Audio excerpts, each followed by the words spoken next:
In the autumn of 1665, when the Great Plague tightened its grip around London's throat and the air grew thick with the smoke of burning juniper and frankincense,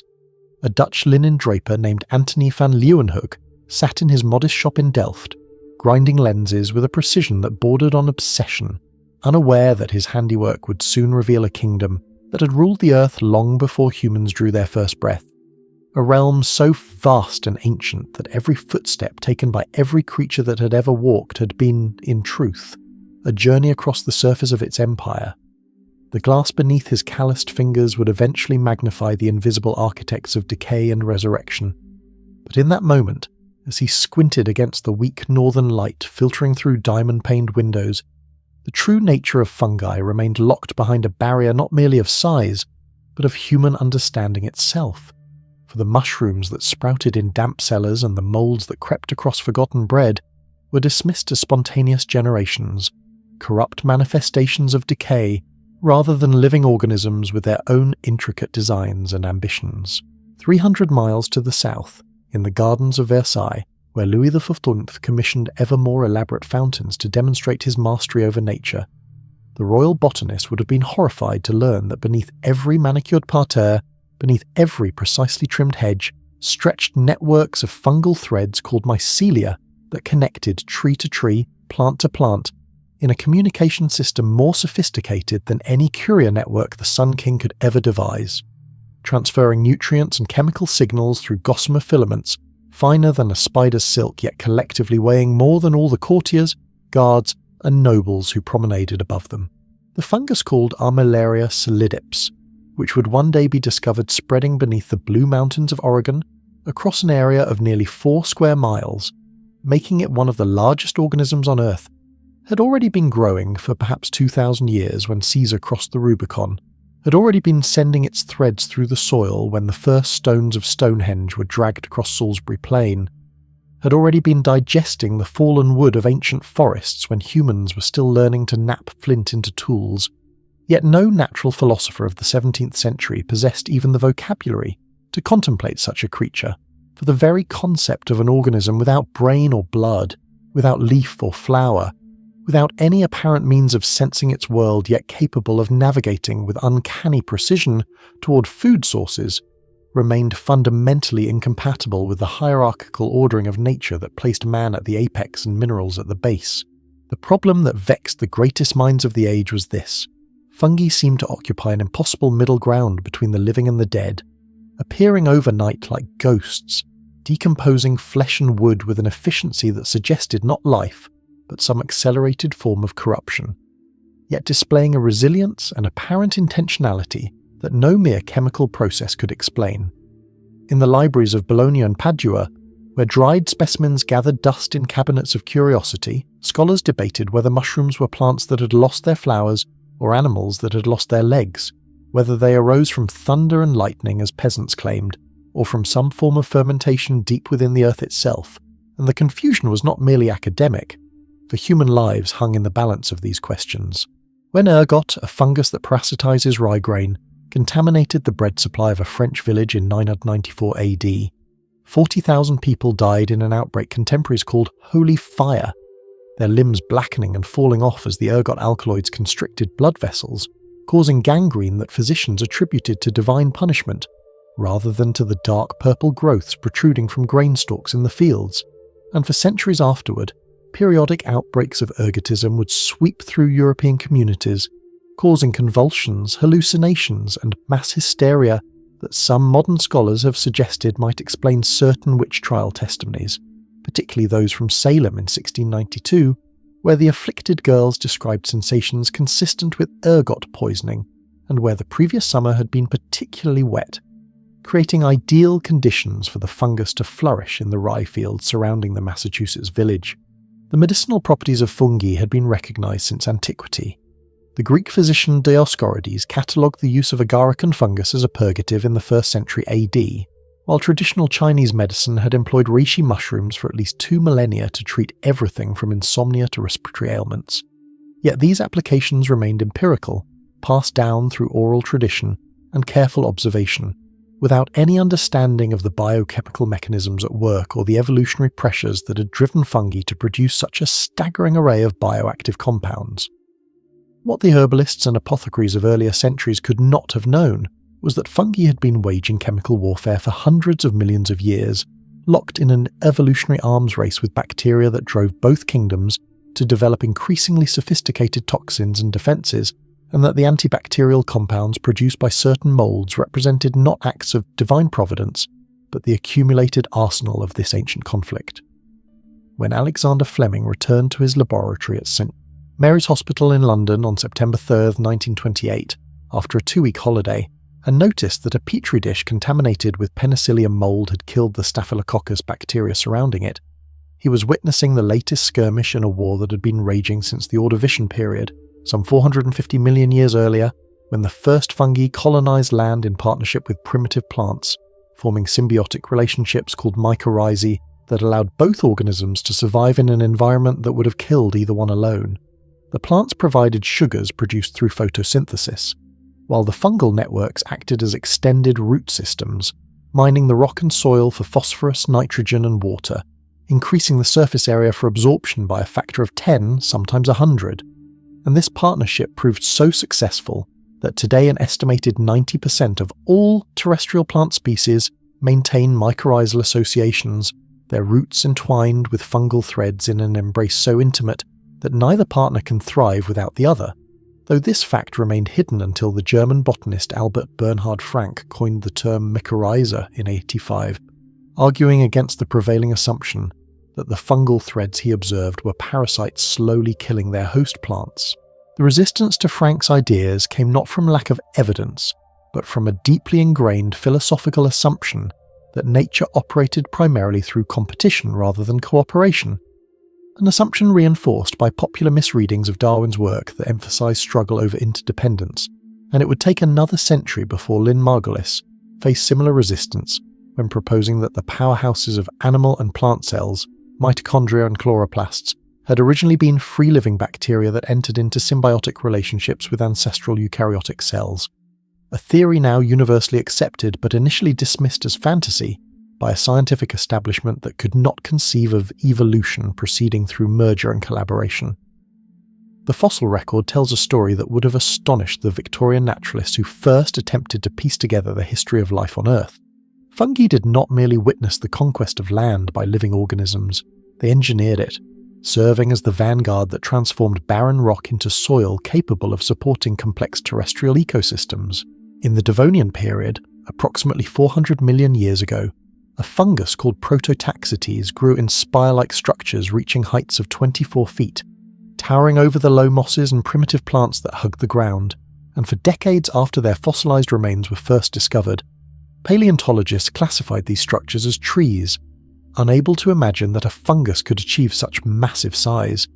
until chemical analysis of the fossils revealed the characteristic signatures of fungal tissue rather than plant cellulose. These giant fungi likely served as crucial decomposers in early terrestrial ecosystems, breaking down the first generation of land plants and releasing nutrients back into the primitive soil, accelerating the carbon cycle and helping to create the conditions necessary for more complex plant life to evolve, though they themselves would eventually disappear from the fossil record,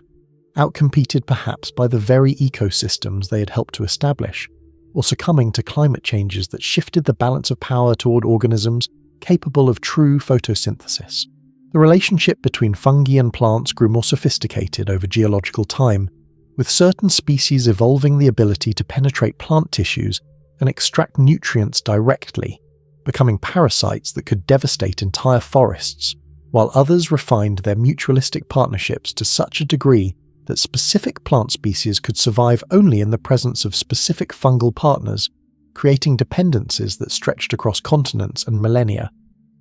In the highlands of Ethiopia, where coffee plants grew wild in the shade of larger trees, indigenous peoples had long known that the quality of their beans depended not merely on soil and rainfall, but on invisible factors they attributed to the spirits of particular groves, not realizing that they were observing the effects of mycorrhizal networks that varied from location to location,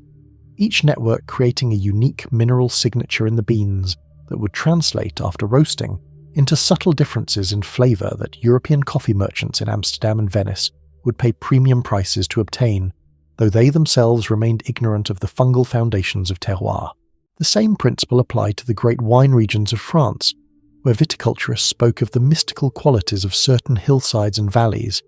developing an elaborate classification system of cru and appellations without recognizing that the fungal communities in these soils were as distinctive as fingerprints, breaking down bedrock into specific combinations of minerals that the vine roots absorbed and concentrated in their grapes, so that a wine from Burgundy bore the chemical signature not merely of limestone geology, but of the particular assemblage of fungi that had processed that limestone over centuries, creating flavours that could be detected by a trained palate but never successfully replicated in other soils, no matter how carefully the viticulturist matched the surface conditions.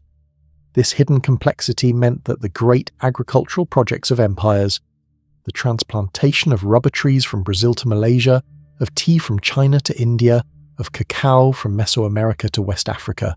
often succeeded or failed based on factors the colonial botanists could not measure or understand, as plants torn from their native mycorrhizal networks struggled to establish themselves in foreign soils, sometimes adapting to local fungal partners, sometimes dying mysteriously, despite receiving what appeared to be adequate water and nutrients. The potato blight that struck Ireland in 1845, triggering a famine that would kill 1 million people and force another million to emigrate, demonstrated with horrifying clarity how vulnerable human societies had become to fungal diseases without ever acknowledging the nature of their enemy. The organism responsible, Phytophthora infestans, was not technically a true fungus, but rather a water mold, an organism that had evolved to mimic fungal strategies while retaining certain characteristics of protists, yet it employed the same basic weapon that fungi had perfected over hundreds of millions of years. It penetrated plant tissues with thread-like hyphae,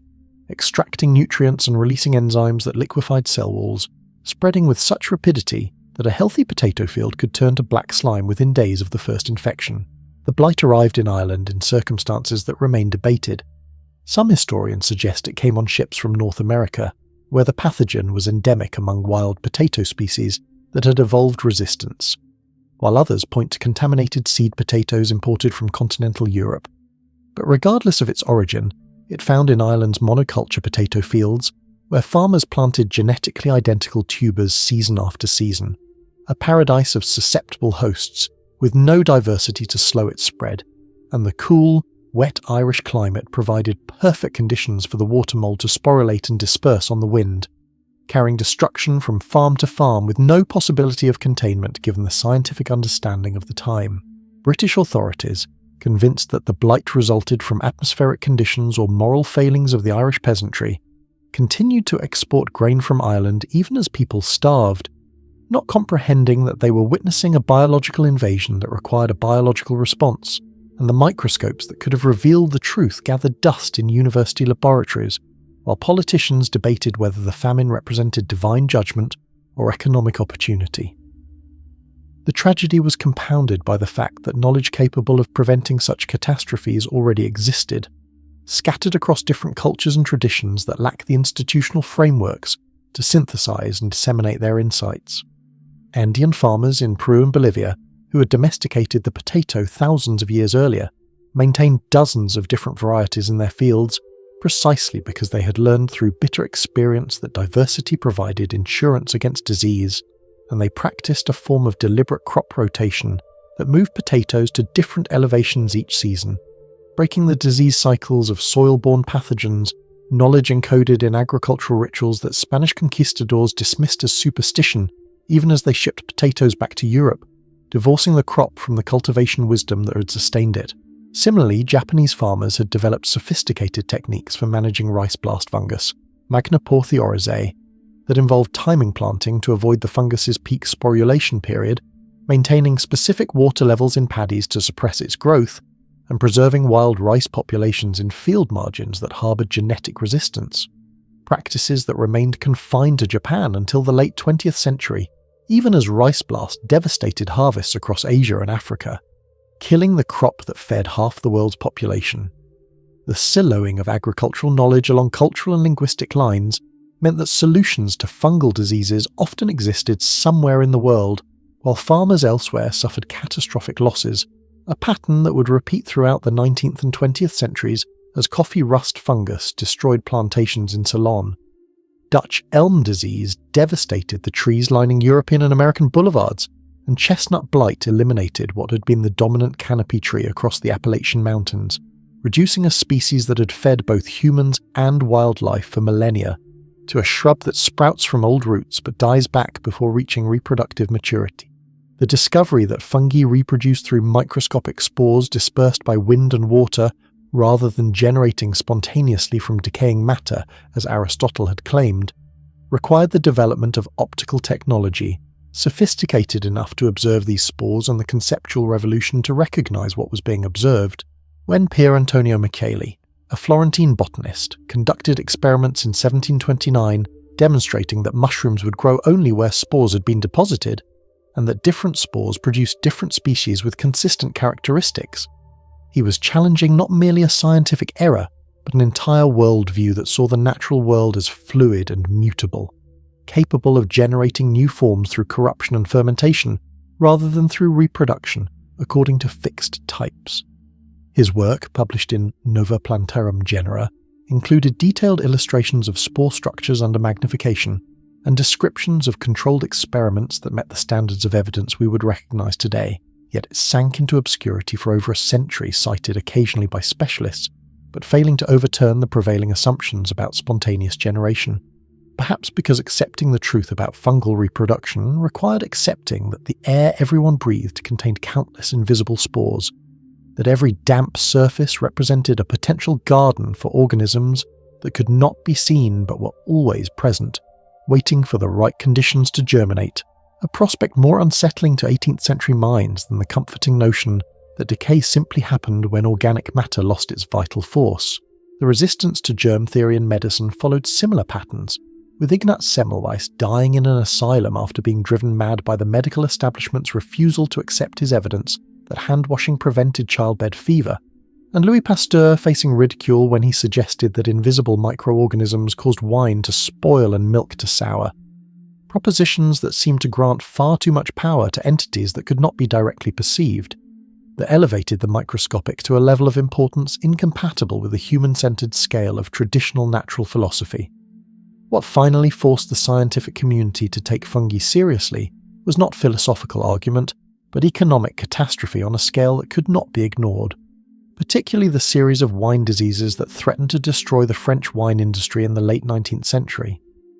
When powdery mildew, caused by the fungus Uncinilla necata,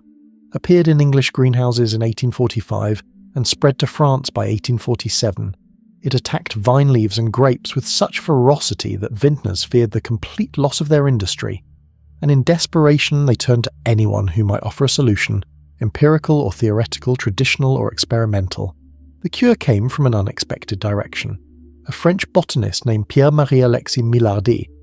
noticed in 1882 that vines growing beside a road in Medoc appeared healthy, while those deeper in the vineyard suffered from downy mildew, another fungal disease, and upon investigation he learned that the vineyard owner had sprayed the roadside vines with a mixture of copper sulfate and lime to discourage passers-by from stealing grapes, never imagining that this cosmetic treatment was actually preventing fungal infection.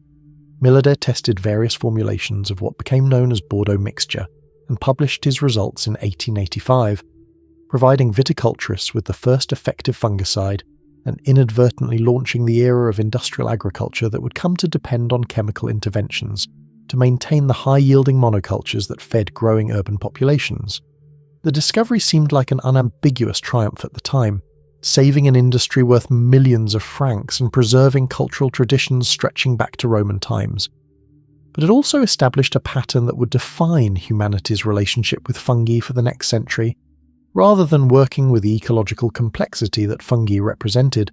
humans would attempt to simplify ecosystems and then apply increasingly powerful chemicals to suppress the diseases that such simplification invited, creating a treadmill of resistance and escalation that continues to accelerate today. The capacity of fungi to evolve resistance to chemical controls became apparent almost immediately, though the mechanisms underlying this resistance would not be understood until molecular biology matured in the late 20th century. Fungi reproduce with extraordinary speed under favourable conditions. A single mushroom can release billions of spores, and many fungal species can complete their entire life cycle in a matter of days, which means that they can adapt to new environmental challenges through natural selection at a pace that far exceeds most plants and animals. And this rapid evolution is further accelerated by the fact that many fungi possess multiple reproductive strategies, alternating between sexual and asexual reproduction, sometimes even transferring genetic material horizontally between individuals through hyphal fusion, mechanisms that generate variation at a rate that makes it nearly impossible to develop a chemical that they cannot eventually circumvent. By the 1940s, farmers were reporting that fungicides that had worked perfectly well for a decade were losing their effectiveness, requiring higher doses or more frequent applications to achieve the same results. And by the 1970s, cases were emerging of fungi that had developed resistance to multiple unrelated chemicals, cross-resistance that suggested these organisms possessed fundamental detoxification mechanisms that could be adapted to handle various threats, a discovery that should have prompted a fundamental reconsideration of agricultural strategies, but instead led mainly to the development of yet more powerful fungicides, creating the chemical arms race that now characterizes industrial agriculture. The same fungal characteristics that make them formidable agricultural pests also make them indispensable partners in ecosystems and increasingly valuable sources of compounds for human use. The discovery of penicillin, which transformed medicine and saved countless lives during World War II and beyond, represented only the beginning of fungal contributions to pharmacology, as researchers screening soil samples from around the world identified thousands of fungal species producing bioactive compounds, including immunosuppressants like cyclosporine that made organ transplantation possible, cholesterol-lowering statins that have become among the most widely prescribed drugs in history, and antifungal agents like rhizofulvin that, ironically, were produced by fungi to defend themselves against other fungi. A reminder that the microscopic world contained levels of competition and conflict that dwarfed human wars in their duration and sophistication. The pharmaceutical industry's exploration of fungal chemistry led to an unexpected realization. The same organism might produce different compounds depending on environmental conditions, nutrient availability, temperature, and the presence of competing microorganisms, which meant that the traditional approach of isolating a pure culture and growing it in standardized conditions might miss the majority of compounds any given species was capable of synthesizing. And this realization came too late, after pharmaceutical companies had already screened the obvious candidates and moved on to other sources, leaving potentially thousands of valuable compounds undiscovered because they were never expressed under laboratory conditions. Some researchers began to suspect that fungi produced many of these complex molecules not as fixed genetic programs, but as creative responses to specific ecological challenges, that the fungi were in some sense problem-solving in real time, adjusting their chemical output to match the threats and opportunities they encountered,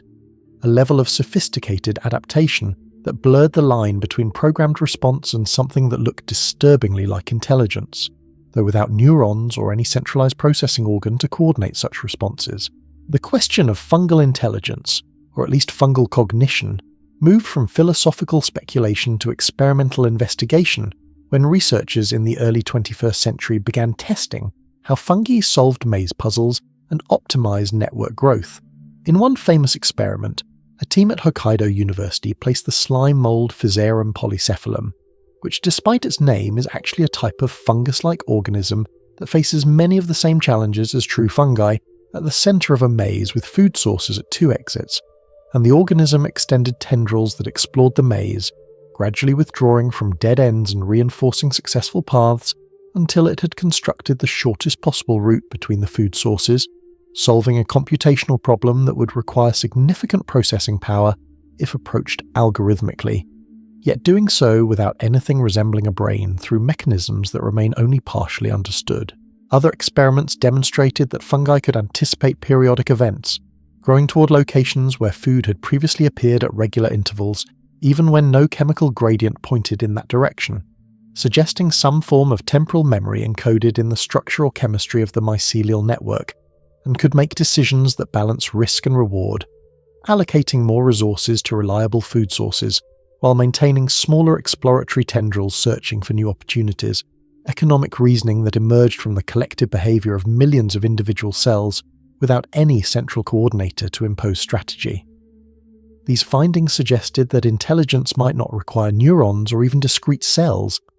that the distributed network structure of fungi allowed them to process information and respond to their environment in ways that generated adaptive behavior without consciousness, and this possibility carried implications that extended far beyond mycology, hinting that intelligence might be substrate independent, that what mattered was not the particular biological machinery, but the patterns of information flow and feedback,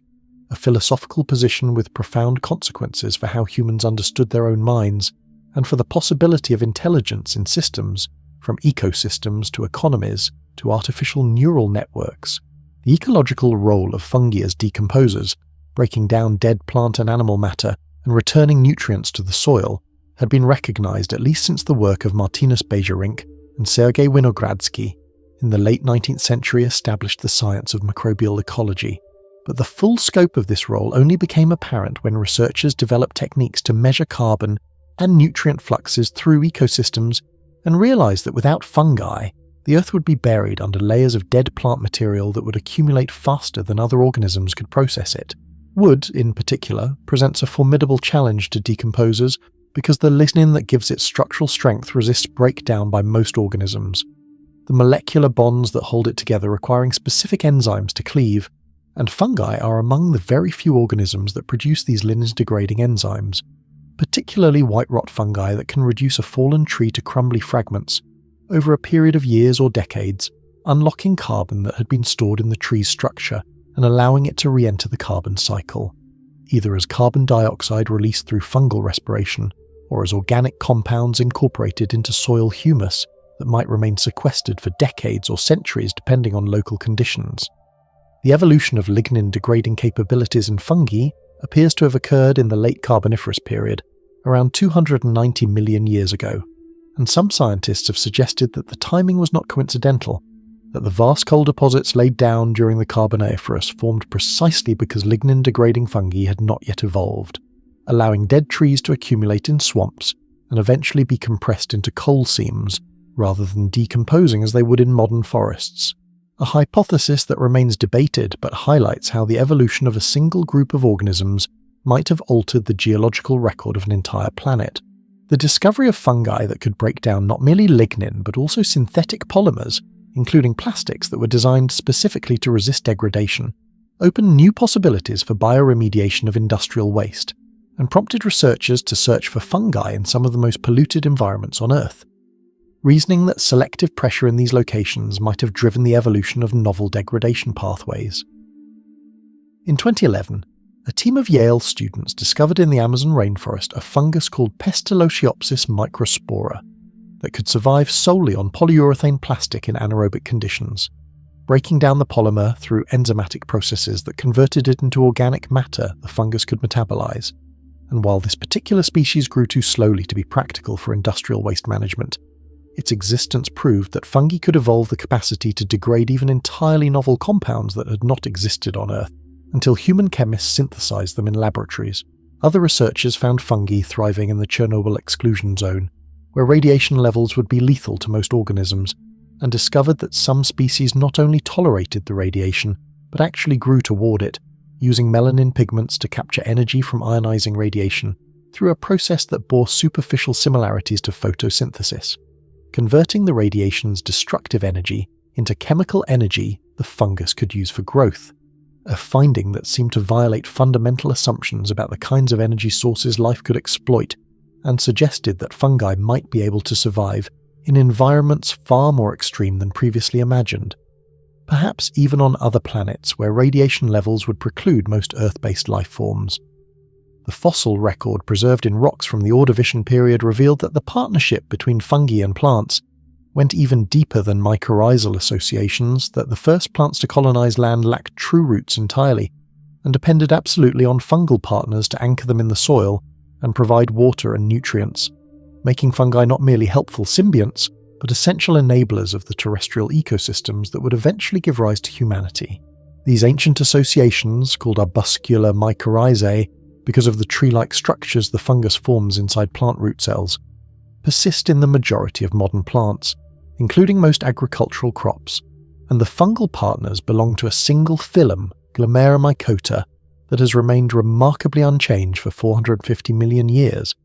suggesting that these fungi discovered an effective strategy early in their evolution and saw no reason to deviate from it, even as the plants they partnered with diversified into hundreds of thousands of species ranging from mosses to oak trees. The relationship is so ancient and fundamental that many plants have lost the ability to acquire certain nutrients without fungal assistance, particularly phosphorus, which exists in soil primarily in mineral forms that plant roots cannot directly absorb,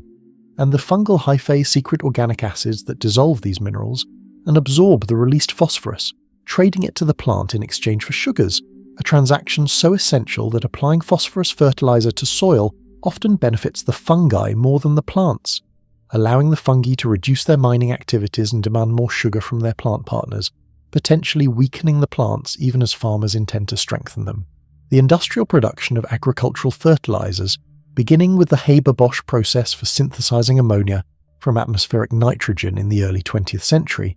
fundamentally altered this ancient partnership by providing plants with abundant nutrients independent of fungal assistance, and while crop yields increased dramatically, allowing the human population to expand far beyond what earlier agricultural systems could have supported. The long-term consequences included the gradual degradation of mycorrhizal networks in agricultural soils, as both plants and fungi reduced investment in a partnership that no longer seemed essential, a shift that left crops more vulnerable to drought, disease, and nutrient deficiencies even as they grew larger on an annual basis, requiring ever more chemical inputs to maintain productivity. Some researchers began to suspect in the late 20th century that modern agriculture had created a dependency trap,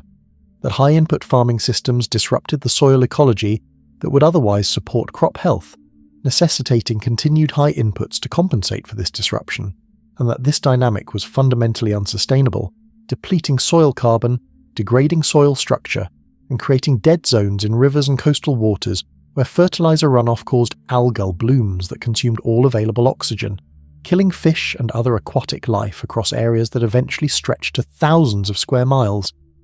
Yet the economic and political systems that governed agriculture could not easily reverse course, having made massive investments in fertilizer production facilities, distribution networks, and the agricultural education that taught farmers to think of soil as an inert growing medium to be supplemented with chemical inputs rather than as a living ecosystem to be cultivated and maintained. The mycorrhizal networks that connected plants underground turned out to function not merely as nutrient exchange systems, but as communication channels through which plants could send chemical signals to their neighbours, warning of insect attacks, sharing resources with shaded seedlings that could not yet photosynthesize sufficiently to support themselves, and possibly even sabotaging competitors by transferring allelopathic compounds that inhibited growth, behaviours that complicated the simple narrative of mutual benefit that had initially characterised scientific understanding of mycorrhizae, and suggested that these networks supported interactions ranging from cooperation to exploitation depending on circumstances and the species involved. A Douglas fir tree might nurture its own seedlings through the network, ensuring the survival of its offspring, while simultaneously depriving paper birch seedlings of nutrients, engaging in a form of underground competition invisible to any observer who looked only at the surface vegetation, and the fungi themselves appeared to play roles beyond passive conduits, potentially controlling the flow of nutrients and information to favour certain plants over others, possibly those that provided more sugar or those whose health ensured the fungal network's long-term survival. Calculations that suggested a level of strategic thinking that seemed impossible for an organism without a brain, yet emerged from the network structure and the chemical feedbacks that governed its operation. Some researchers began referring to these networks as the Wood Wide Web, a term that captured both the scale of the connections and their functional similarity to human information networks, though others warned against anthropomorphizing fungal behavior or assuming that human concepts like communication or strategy applied to organisms that operated according to fundamentally different principles, even if the outcomes sometimes appeared similar. The question of whether fungi possessed anything like consciousness or subjective experience remained firmly in the realm of philosophy rather than empirical science, but researchers could at least investigate whether fungi demonstrated learning, and experiments conducted in the 2000s provided evidence that they did, that exposure to certain stimuli could alter subsequent fungal behavior, in ways that persisted beyond the immediate response and could not be explained by simple chemical gradients or hardwired tropisms. When researchers trained Physarum polycephalum to cross a bridge dusted with substances the organism normally avoided by demonstrating that food lay on the other side, the slime mould learned to ignore the irritating substances and cross the bridge more quickly with each trial, and this learned behaviour could be transferred to other individuals by fusing a trained organism with a naive one, allowing the naive organism to benefit from the trained one's experience without undergoing the training itself, a form of somatic learning that bypassed the usual requirement for information to pass through genetic channels and raised questions about where the memory was stored in an organism with no specialized nervous tissue, distributed perhaps throughout the cytoplasm or encoded in the spatial arrangement of proteins and other molecules, a hypothesis that remained largely untested due to the technical challenges of mapping molecular structures in living cells with sufficient resolution to track such patterns. The use of fungi in food production stretched back to prehistory, with evidence of fermented beverages in Chinese pottery jars dating to 7000 BC, and bread leavened with yeast appearing in Egypt by 1500 BC, yet the organisms responsible for these transformations remained unrecognized until the microscope revealed that yeast consisted of single-celled fungi that consumed sugars and excreted alcohol and carbon dioxide, and even then the mechanism by which this fermentation occurred remained mysterious until Louis Pasteur demonstrated in the 1850s that it was a biological process carried out by living yeast cells rather than a purely chemical reaction, settling a debate that had occupied chemists and biologists for decades and establishing microbiology as a rigorous science. The domestication of yeast for brewing and baking represented one of humanity's earliest and most successful examples of biotechnology, selecting over thousands of years for strains that produced desirable flavors, tolerated higher alcohol concentrations, or rose predictably when mixed with dough, creating organisms so adapted to human uses that they bore little resemblance to their wild ancestors and often could not survive without human intervention, much as domestic wheat and corn had been transformed by selective breeding into forms that could not reproduce or compete in natural ecosystems. Yet the cultural and economic importance of these domesticated microbes went largely unacknowledged until the 19th century, when the industrialization of brewing and baking created demand for standardized yeast strains that would perform consistently, leading to the development of commercial yeast production and the beginning of industrial microbiology. The discovery that certain fungi produce compounds with psychoactive properties had been made independently by cultures around the world, with evidence of ritual mushroom use in Siberia, Mesoamerica, and possibly ancient Greece, where the Eleusinian mysteries may have involved beverages containing ergot alkaloids that produced visions interpreted as direct encounters with the divine, though the exact composition of the kykeon consumed during these ceremonies remains unknown and the subject of scholarly debate. The active compounds in psychedelic mushrooms, particularly psilocybin and psilocin, affect serotonin receptors in the human brain in ways that profoundly alter perception and cognition, and researchers in the mid-20th century briefly investigated these substances as potential psychiatric treatments before political and cultural backlash led to their prohibition and the cessation of legal research, though underground investigation continued and a revival of scientific interest in the early 21st century produced promising results for treatment of depression, addiction, and end-of-life anxiety, suggesting that these fungal compounds might offer therapeutic value that went unexploited for decades due to the intersection of scientific investigation with political concerns about drug use. The question of why fungi produced these compounds in the first place, what evolutionary advantage psilocybin might provide to a mushroom, remained open to speculation, with hypotheses ranging from insect deterrence to the possibility that altering animal behavior might actually benefit the fungus by encouraging dispersal of spores or protection of fruiting bodies, though testing such hypotheses proved difficult given the challenges of reconstructing evolutionary scenarios that played out over millions of years. The role of fungi in traditional medicine systems, from the use of bracket fungi to staunch bleeding in medieval Europe to the consumption of caterpillar fungus, Cordyceps sinensis, in Tibetan medicine, reflected thousands of years of empirical observation and experimentation, though the active compounds and mechanisms of action remained unknown until modern analytical chemistry developed techniques to isolate and characterize them, and in many cases the traditional uses proved to have some biochemical justification, as when polysaccharides from reishi mushrooms demonstrated immunomodulatory effects in laboratory studies, though the therapeutic value in actual patients remained contested and complicated by the difficulty of conducting rigorous clinical trials with natural products whose composition varied depending on growing conditions and preparation methods. The commercial cultivation of medicinal mushrooms became a multi-billion-dollar industry, particularly in East Asia, where consumer demand for traditional remedies persisted alongside modern pharmaceutical medicine, creating a market for products ranging from crude dried mushrooms to purified extracts standardized for particular compounds, though quality control remained inconsistent and adulteration common, with DNA testing sometimes revealing that products labeled as rare and expensive species actually contained cheaper substitutes or no fungal material at all.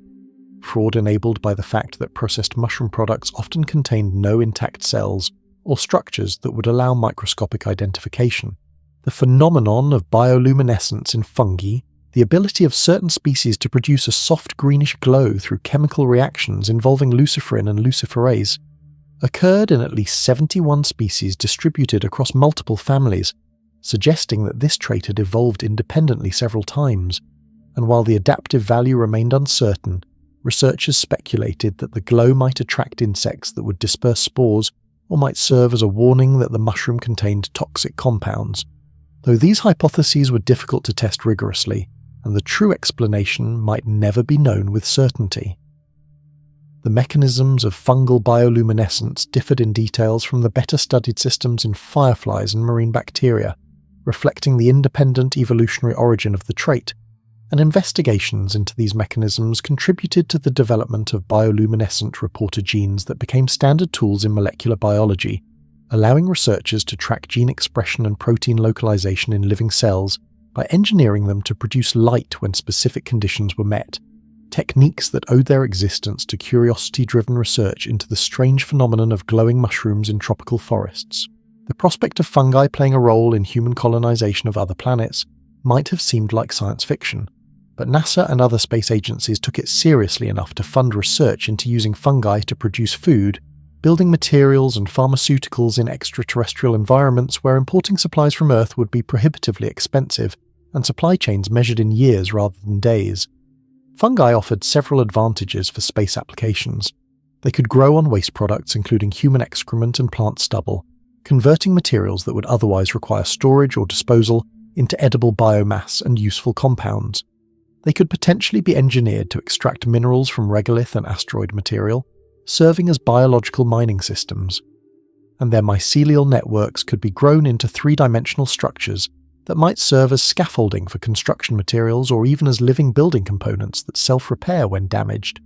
Concepts that moved from theoretical to experimental as researchers developed prototypes of furniture and even architectural elements grown from fungal mycelium bound together with agricultural waste,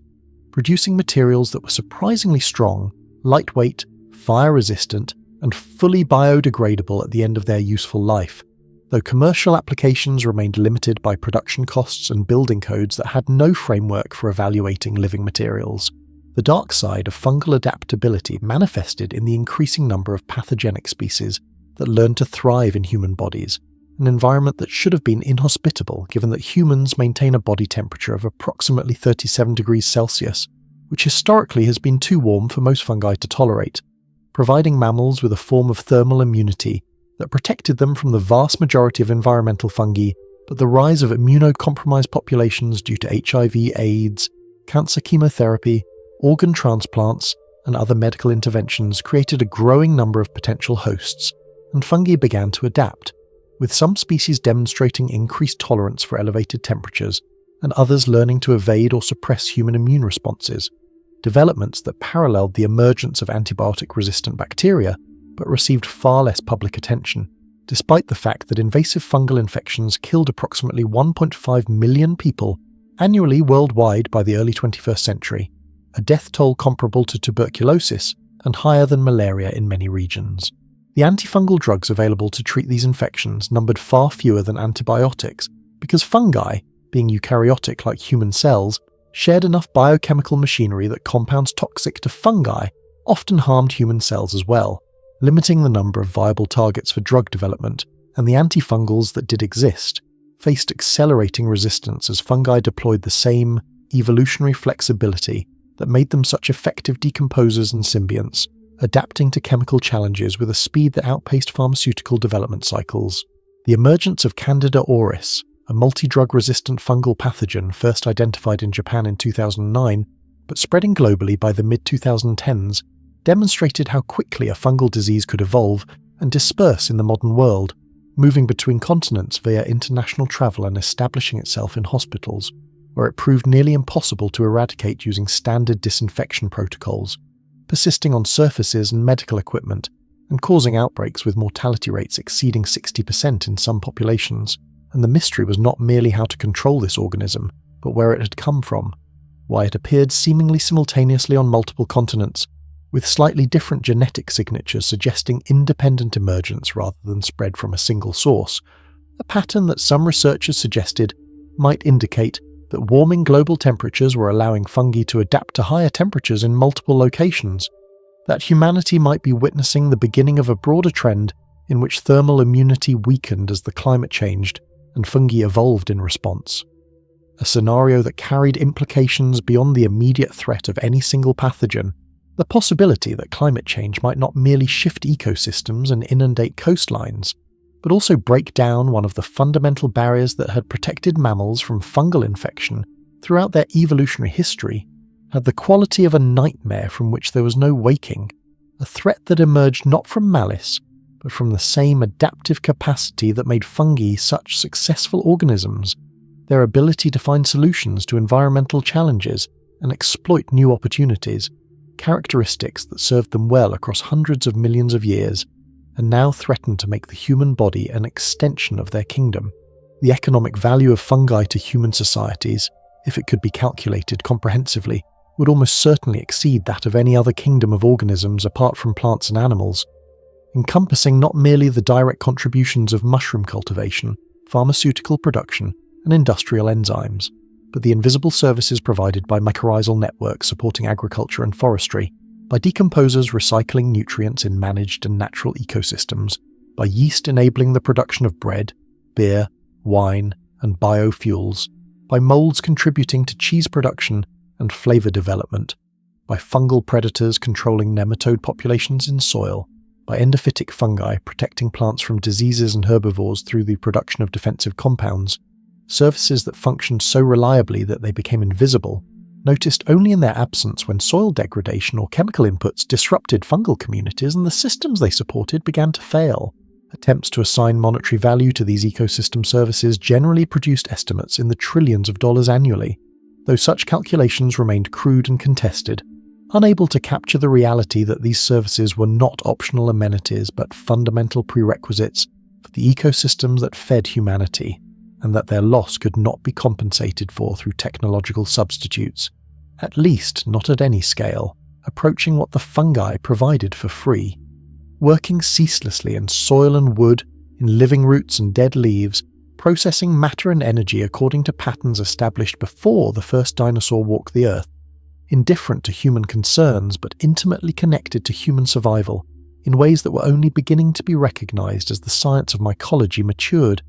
and the ecological worldview that placed fungi at the center of terrestrial ecosystems gained acceptance among researchers who had moved beyond the plant and animal focus that had dominated biology since its inception. The realization that fungi might hold solutions to some of humanity's most pressing challenges, from plastic waste to carbon sequestration to sustainable materials production, drove a renaissance in mycological research in the early 21st century, attracting funding and talent that had previously gravitated toward more fashionable fields, and this influx of resources and attention produced discoveries at an accelerating pace, revealing that the perhaps 150,000 described species of fungi represented only a small fraction of the total diversity, with estimates of total species numbers ranging from 2.2 to 3.8 million, implying that more than 90% of fungal species remained unknown to science, each potentially harboring unique biochemical capabilities shaped by the particular ecological niche it occupied and the evolutionary pressures it had faced, and that this vast reservoir of undiscovered diversity might contain solutions to problems that seemed intractable using current technology. If only researchers could find the right species and characterize its capabilities before it went extinct. A race against time, given that habitat destruction was driving species extinctions at rates that might claim thousands of fungal species before they were ever documented. The irony was not lost on anyone that the organisms that might save humanity from the consequences of industrial civilization were being destroyed by that same civilization's expansion. Forests cleared for agriculture and development, taking with them fungal communities that had evolved over millions of years and could never be reassembled from surviving fragments. Knowledge written in DNA and ecological relationships erased before it could be read. A loss not merely of species but of solutions to problems not yet understood. Evolutionary experiments that had run for hundreds of millions of years terminated in a geological instant by the spread of human activity across every terrestrial ecosystem, from tropical rainforests to polar regions, leaving no refuge except perhaps in soil samples archived in laboratory freezers. A poor substitute for living communities, but better than nothing. A genetic library that might someday be consulted if the technology for doing so ever developed, and anyone remembered what had been lost.